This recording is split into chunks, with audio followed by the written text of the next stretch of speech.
This channel does not promote any violent, harmful, or illegal activities. All content provided by this channel is meant for an educational purpose only.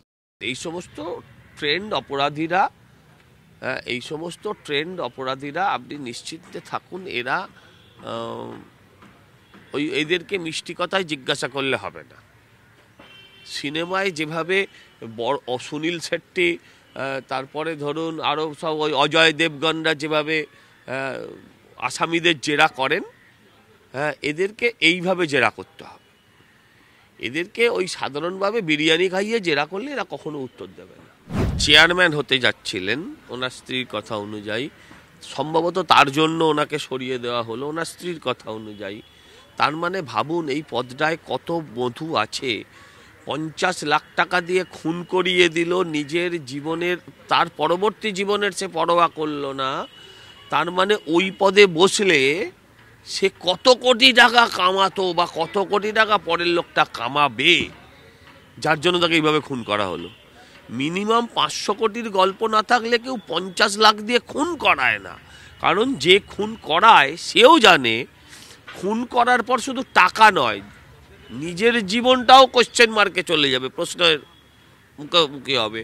তখন সেই টাকাটাও বা তার অন্য জীবনটাও ভোগ করা তার পক্ষে মুশকিল। কিন্তু তার সত্ত্বেও এত বড় যারা রিস্ক নিল, তাহলে ভাবুন এটা কত টাকার দুর্নীতি। আর একটা সহজ সরল কথা বলি, এ কোনো সাধু পুরুষ না। আমি আপনাকে একটা কথা বলি, আমি মাননীয় শর্মিষ্ঠা দেবীর উদ্দেশ্যে হাত জোর করে অনুরোধ করব যে আপনি আর যাই বলুন, আপনি রাজ্য সরকারকে কিছু করতে বলবেন না কোনো বাবুর উদ্দেশ্যে, স্মৃতির উদ্দেশ্যে। কারণ তারা কোনো রাস্তার মোড়ে একটা স্ট্যাচু দাঁড় করিয়ে দেবে, আর এর বেশি কিছু তারা করবে না। বাংলার মানুষ হিসেবে আমি বলি, শর্মিষ্ঠা দেবীর কাছে আবেদন করি, যিনি বঙ্গ বিভীষণ বলেছিলেন প্রণব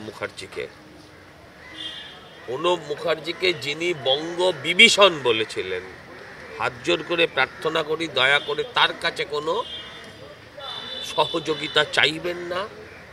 তিনি সহযোগিতা করতে চাইলে প্রত্যাখ্যান করবেন।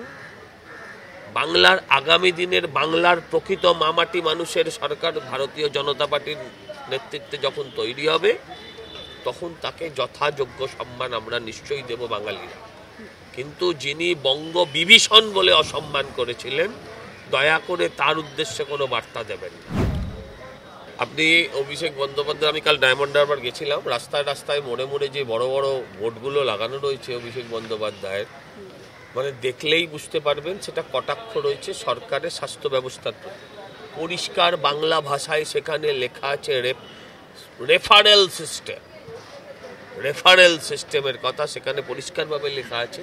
যে রেফারেল সিস্টেমে এই রাজ্যের সরকার সম্পূর্ণভাবে ব্যর্থ হয়েছে, রুগী রেফার করার ক্ষেত্রে যারা সম্পূর্ণ ব্যর্থ হয়েছে, সেই জায়গাটাকে এখন উনি ওখান থেকে যেটা শুরু করেছেন একটা প্যারালাল গভর্নমেন্ট, ওখান থেকে উনি বার্ধক্য ভাতা শুরু করেছেন।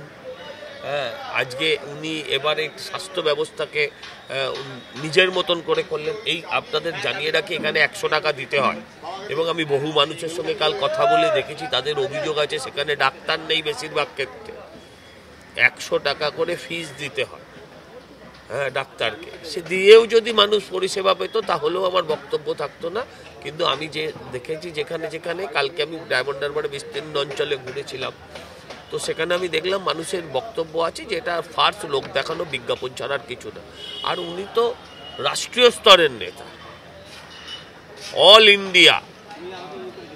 উনি শুধু নিজের কেন্দ্রের মানুষের কথা ভাবছেন কেন? বাকিরা কি আমরা মানুষ নয়? উনি, ওনার দলের তো আরো 29টা সিট আছে এই রাজ্য থেকে, তো সেই রাজ্যের মানুষের, সেই লোকসভাগুলোর মানুষের কথাও ভাবছেন না কেন? সবটাই নাটক, সবটাই লোক দেখানো।